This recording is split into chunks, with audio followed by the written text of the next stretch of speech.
Episode 7. Matututunan mo kung paano panatiling nanonood ang viewers sa unang 10 segundo at hanggang dulo. Lesson. Sa panahon ngayon, attention span ng tao sobrang ikli.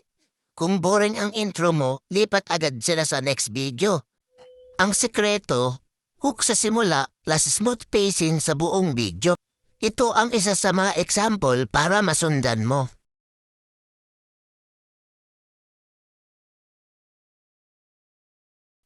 Reflection.